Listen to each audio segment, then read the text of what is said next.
Buen día de la Pachamama. La caña con ruda la estamos esperando de la producción. Y bienvenidos al programa Caserito número 20. Gracias por seguir acompañándonos, como les señalábamos recién a través del Face. Con las disculpas, si se quiere, por ser tan primario en la observación. ¿Quién desea estar hoy en el sitio de quienes gobiernan este berenjenal, no? Al que ayer se agregó que un juez de pueblo, un juez San Vicentín, digamos, volteó la probabilidad, aunque sea de que el Estado otee, meta alguna nariz en las andanzas de esos estafadores. En todo caso, hablamos después de esto.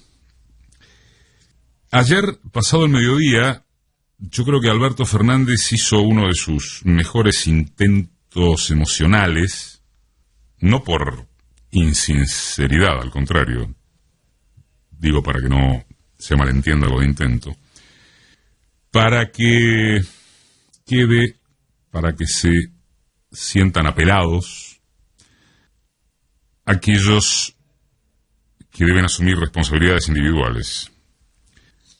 Se dirigió a sectores de clase media de las grandes urbes, no fue explícito al respecto.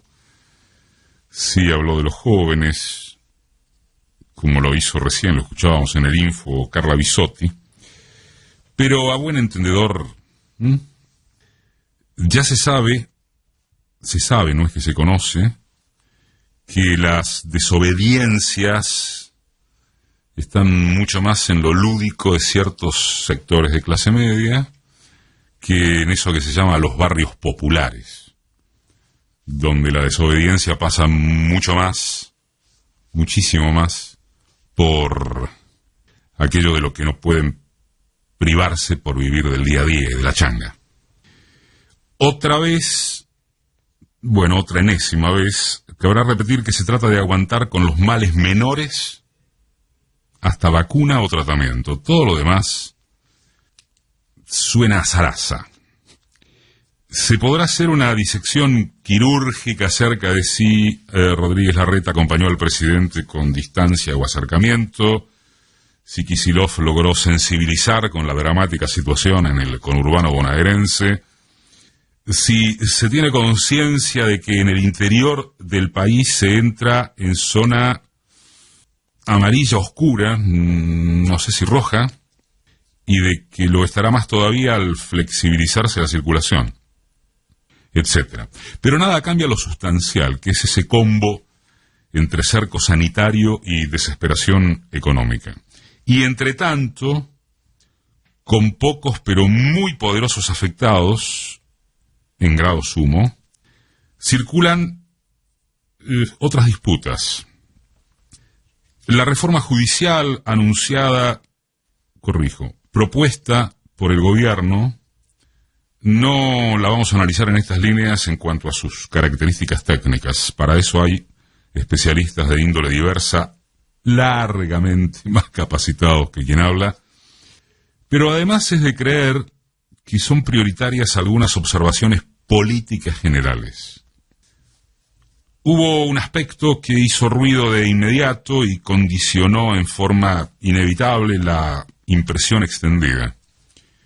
Y fue el nombramiento de uno de los abogados de Cristina Fernández como asesor del órgano consultivo.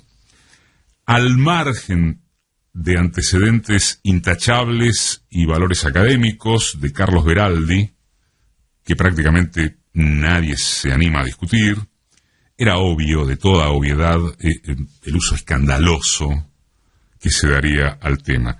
La oposición se montó allí para redoblar su apuesta agitadora al señalar de manera mendaz, pero efectiva, que el objeto reformista solo persigue ampliar el número de miembros de la Corte y allegarle penalistas para favorecer a Cristina. Listo, no se discute más que eso. No se previó que sería así. y que al ser así, caía de Maduro tener que afilar la persuasión del anuncio y anticipar la ofensiva opositora. El menú es más alto, mucho más alto que la integración y funcionamiento del máximo tribunal del país, pero ¿a quién le importa? Todo el ejército judicial conservador tuvo a disposición esos feroces medios de propaganda que insisten con la búsqueda de impunidad kirchnerista, más el rápido y berretísimo lugar común de cuánto nos sale a los ciudadanos la ampliación de juzgados y personal administrativo justo en un momento económico devastador. La respuesta de cuándo se preocuparon esas tropas por la toma de deuda más escalofriante de la historia argentina, o qué dijeron cuando Macri, apenas asumido, pretendió colar por decreto a 2 jueces de la Corte, entre otras preguntas que de tan elementales dan vergüenza, son un contraataque imprescindible, pero no quitan que el oficialismo volvió a quedar a la defensiva. Como se conoce encima, no es que al gobierno le sobran las torres y los alfiles en actitud y aptitud de enfrentar a los mastines. Y cuando aparecen, se los ningunea, o incluso el propio aparato de agenda oficial no actúa con la intensidad que es menester, porque está dedicado a centrarse casi exclusivamente en los horrendos lances del espionaje macrista o la fuga de su productor hacia las mieles parisino-suizas. El jefe de gabinete, por ejemplo, tuvo un destacable desempeño anteayer en su informe de gestión ante la Cámara de Diputados. Salió convincentemente a relativizar los efectos de la emisión monetaria, que según el eterno pronóstico falopa de los gurús del establishment es la causa de todos los males.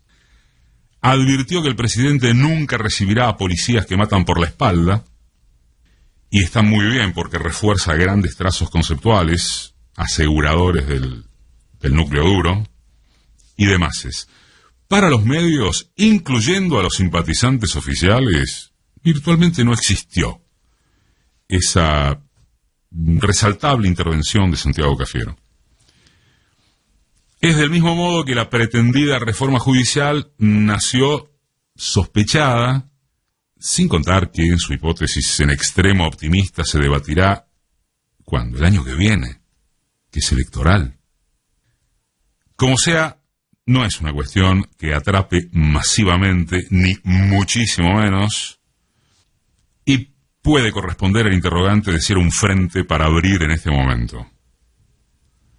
Aunque, por sí las moscas, un liderazgo político, una iniciativa política siempre debe proponer materias avanzadas que pueden no ser del interés popular. Pero la minuta propositiva de hoy, de ahora, requiere establecerse muy específicamente en lo económico. El resto suena demasiado secundario, que no baladí. El núcleo es resolver y transmitir con qué, cómo, con cuáles instrumentos se determina confianza en la mayoría verdaderamente angustiada por sus condiciones económicas objetivas.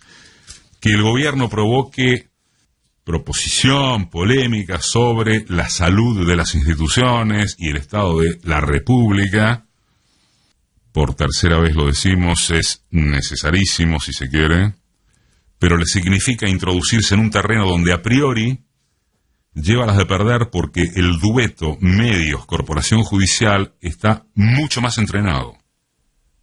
En cambio, ¿no os parece? Un breviario de grandes acciones en la economía, de implementación veloz y prospectiva, y también a mediano plazo, porque citar el largo no seduce nunca, sin la agotada idea de no enojarse con nadie, y comunicada eficazmente, disolvería o amenguaría las armas opositoras. Los disparadores del tipo Vicentín de los que no se calculó evidentemente el efecto de la palabra expropiación, activaron ideario de monumentalismo soberano y después imagen de retroceso, posibilista entre sobre todo los guapos anónimos de las redes, y no son la mejor táctica. Por el contrario, persistir en cuanto está haciéndose para asistir a la base de la pirámide y ayudar a la clase media, que es la clase que instituye el humor social y por ende las ínfulas mediáticas, trazar expectativas de recuperación, remarcar un par o poco más de objetivos inmediatos y subsiguientes, suenan a mecanismo más impactante, ¿no? Más resolutivo.